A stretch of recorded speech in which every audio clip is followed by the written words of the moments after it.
Welcome everyone to this episode of SAI TV. I'm Gonzalez, and today I'm joined by Cecilia Fischer-Benitez, who is a program manager at Latinas in Tech. And Latinas in Tech is a nonprofit organization that is focused on providing career opportunities and support in a community to women and Latinas in the tech industry. So that's a very specific industry that does not have a lot of women, specifically women of color, in leadership positions. So this organization is one that is very inspiring, and we are so excited to learn more about it. So to get started, I just want to say thank you, Cecilia, for joining us today. Thanks for the invite. Happy to be here. And I would love to just hear more about you and have just an introduction of what you do as a program manager at Latinas in Tech. So I'm Cecilia Fischer-Benitez. I'm from Chicago. I'm based in Chicago. The organization itself is based in California, but we have employees all over the country and even in Mexico, Spain. So it's pretty worldwide now. And I am a program manager. So I focus on building our programs for the Latinas. We tell ourselves that we're making Jefas, and Jefas meaning boss in Spanish, right? So we're trying to make women like leaders and within the tech industry. So I focus on mostly the programming side. So we currently just launched a mentorship program. So we have a structure that is in cohorts. So we're trying to reach as many people as possible. They're 8-week cohorts, and we pair the women with an expert in their area, someone that they can truly learn from. So that's one program. We have another program that is focused on professional development. This one is more focused around our partners, like our corporate partners that we work with. So they usually bring a group set of people from their company that they want to upskill, or that they want their folks to level up. So they come through our program, and it's essentially a series of workshops that they go through to learn new skills and develop their leadership capabilities and thrive. So those are the two of the really cool programs that we're developing right now. And there's a couple more in the pipeline, specifically around entrepreneurship and leadership development, but for all, not just those corporate partners. So there's a lot of different things that we're thinking about right now and framing. So hopefully there'll be more programs in 2023 coming. Mm-hmm. Yeah, that all sounds very exciting. I can't wait to hear more about the future of Latinas in Tech. But I also just want to hear, in your own words, how did Latinas in Tech come about? How did this mission grow? And looking at it over time, like how much have you guys expanded and evolved? So, and it's funny because I actually started also as a volunteer. I started the Chicago chapter, but I'll get to that in a minute. So the organization itself, it started with our CEO, Rocio Baniero, and her co-founder, who is Gretel Pereira. So the two of them met in Silicon Valley. They were like the only two Latinas of their companies. And they ended up having coffee chats and meeting each other. And then they all brought like a friend to the next meeting. So it was literally just like a 2, and then 4, and then 8, and then like 15, and then 30, and then they couldn't meet at bars anymore. So they ended up, one of them worked at a Google, and they ended up like lending their space so they could come have meetups there. So it really just started as an organic growth in meetup, because Latinas really wanted a sense of community, and I mean that's what I found myself when I entered the industry. I really wanted to create my own space with my tribe. What is it, tribe, like they call it? So that's kind of the organic growth happened, and then they officially became a nonprofit in 2014, I believe. And that's when it started really like expanding, because then Gretel like moved to Austin, and so there was an Austin chapter, and then other Latinas went to New York and LA, and and then Chicago like randomly like reached out. So and now it organically grows again. But now we're like 20 chapters, and we're in 6 different countries. So we have over 22, I think, by now. By the end of this year, we'll likely have 22,000 women within our network. And we're opening up a new chapter this month as well. I'm not going to say it yet because I don't think it's public news, but it's going to be coming very soon in the US. Wow, that is a lot of countries, a lot of cities, and it definitely is beautiful to see representation for Latinas, and being able to see like an organization like this create those spaces and kind of a path for success for Latinas is, as a Latina, I definitely feel inspired and I love to see it. And I would love to know, like, what are some challenges that you faced in this role or challenges that the organization has faced? Yeah, I mean, we are a nonprofit, so our budget is tight. But we are always looking for our sponsors, and the one thing about that is that we have been very lucky and very fortunate that there's a lot of appetite for a community like ours to be present, and I think a lot of companies now are starting to really want to diversify their pipelines and whatnot. So we've been pretty fortunate to have a lot of corporate support. But I think we're still in a growth stage, that we're often getting contacted by different women that are either trying to break in the industry, or young girls that want to get like involved, or even college students. And so it's really difficult to serve all, because our mission is focused on working with women that are already in the industry, so we can develop them to make them managers and leaders, right? So when it comes to that, like, that's one of the challenges for us, because we have so much young talent also, like, looking to like capitalize from our programs, and we try to target a couple of events and programs for them, but it's difficult because that's not necessarily our focus area. So we're trying to leverage partnerships with organizations that are actually doing this type of work too, for young development and youth leaders. So when I started, one of my goals was to start partnering with different organizations that can help us. So we did a partnership with Rewriting the Code, which is a college level, organization that helps women break into computer science. So and support women as they go through their college career. So that's one organization that we wanted to solidify, so that we can at least refer the women that reach out to us to that organization. They have a Latinas, the RTC chapter. So that's been like a great support system for us to be able to refer people that way. We have also, they're not official partners, but we always tell people that have contacted us about youth of Tecnolochicas, of Level Foundation. So we try to make connections with other organizations so that we can pass over that need as well, because we want to try to help everybody, but it's very difficult to create programming for all. So we try to focus more so with people in the industry. Definitely, as a nonprofit, it can get overwhelming, but it is a good problem to have. A lot of people want to join and want to be part of this community. And now I want to know more about what has been like the main success that you've seen throughout maybe a specific program or any initiative that you launched that has worked well. And we like to ask these questions just mostly for any founders or entrepreneurs out there that want to start their own organization. Yeah, and it's funny because we are in the process right now of creating like a formal entrepreneurship program. But one thing we wanted to test out and launch 2 years ago was a startup competition. So that we can support like Jefas that are already that are making their own companies.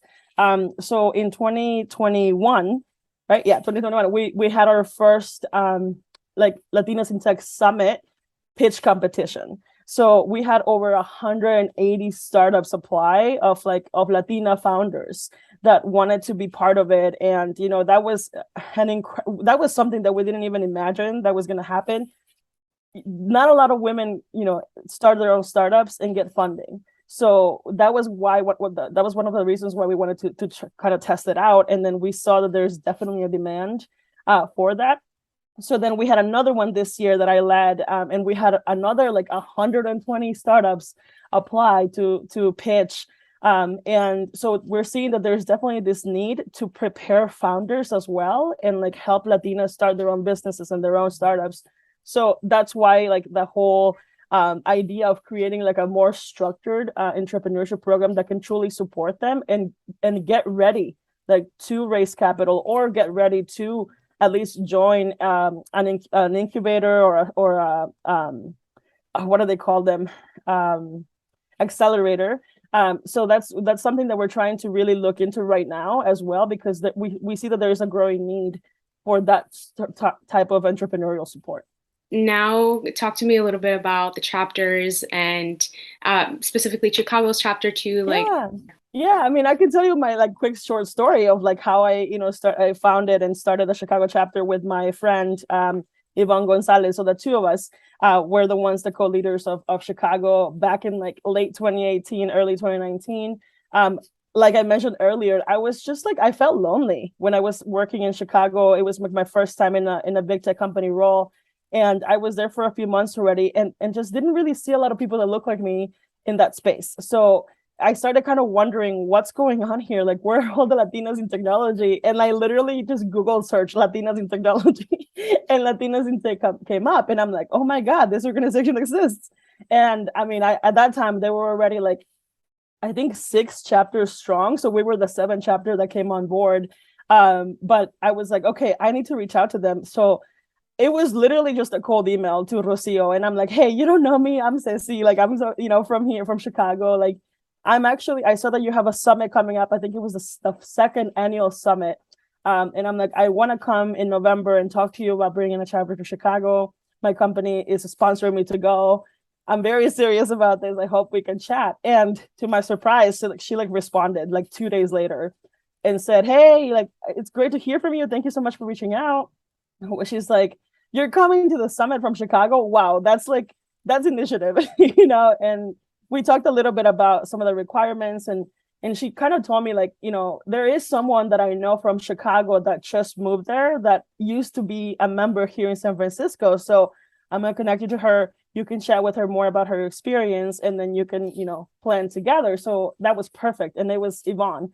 And we ended up like becoming she's now one of my closest friends. And then we decided to like get to work, literally. Like we met at a coffee shop and then just like laid out the plan for when we were going to launch. Like it was awesome. It was just like one of the greatest partnerships I've ever had.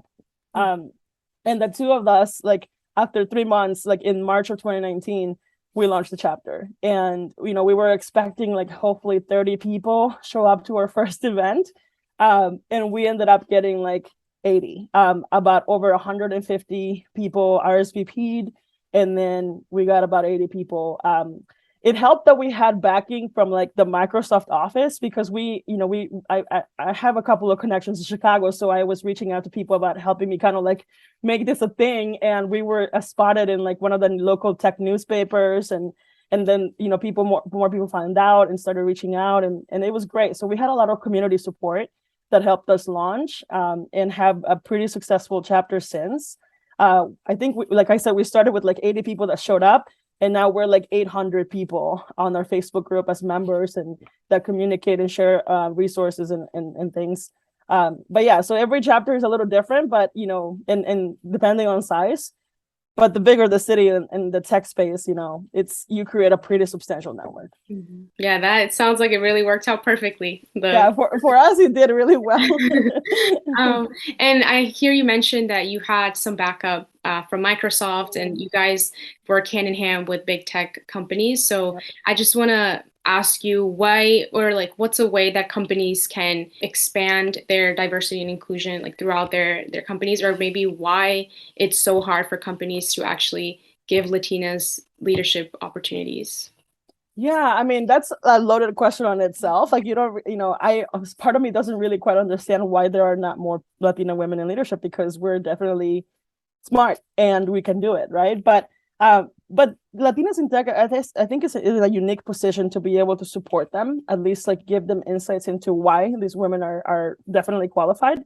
So we partner with a lot of different partners, and we explain all the challenges that we go through, especially with this. There's a new program that we're having, or the professional development program that we have is going to include a new set of videos, like 12 videos about the Latina experience, like what we experience in the workplace culturally, and also like the way that we're raised. So there's definitely a lot of an educational component to these videos, but the way that we sourced this was we actually asked our community, hey, like share whatever type of biases you've experienced in the workplace or whatever type of struggles that you've experienced in the workplace with us, because we want to do research and like create scenarios where we can learn from.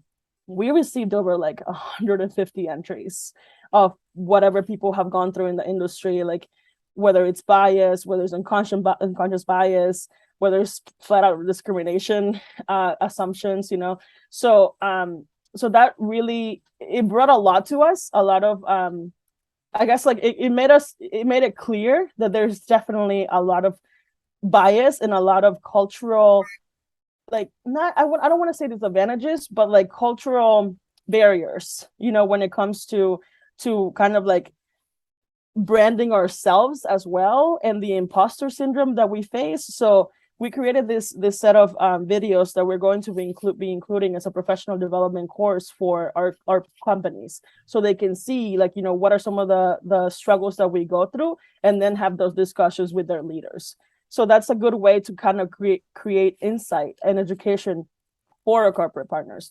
But we also have other, partnership capabilities like events and recruitment. We have a job board. We have a ton of events every week. We have partnership events where we can actually partner with the organization that we're showcasing that week, and talk about why, what's the organization doing that is different from other organizations, and how can Latinas benefit from them, because it's a two-way street. You want to get educated as well on companies that are hiring, and why should I care about them? Why should I consider applying for them and working for them? Because you have to have a value add as well as a corporate entity, like a corporate partner.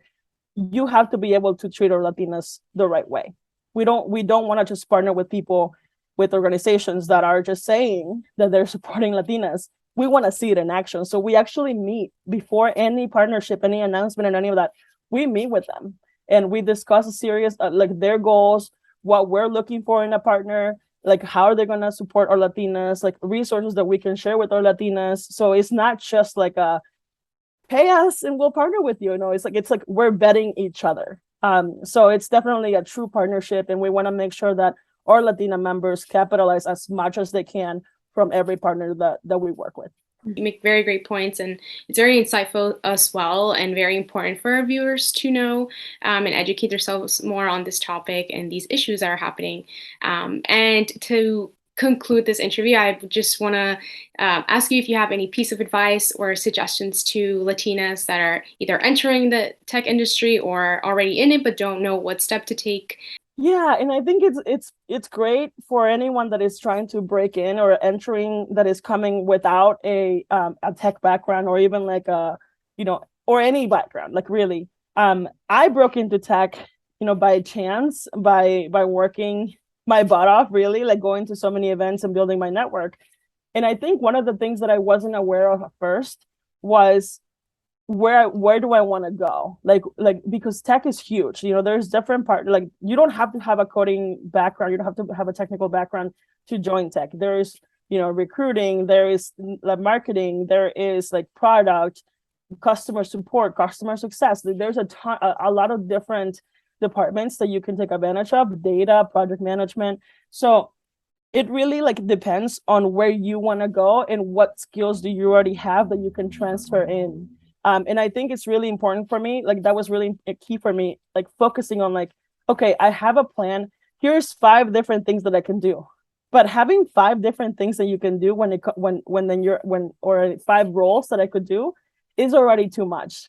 Like, because when I'm having an interview with someone, they're asking me, okay, so what are your goals? And I'm like, well, I don't know. I could do this, I could do that. And I'm like, that doesn't sound great either. It sounds like I'm just still questioning what I want. So I always tell people that I mentor or people that I talk to is, you need to have a vision and narrow it down as much as you can to try to focus on that area of expertise, because that's going to be key when you're interviewing. You need to have that one role that you're aiming at. And if that role is not working out after a couple of interviews, then change it and look at other roles that might be the next best fit.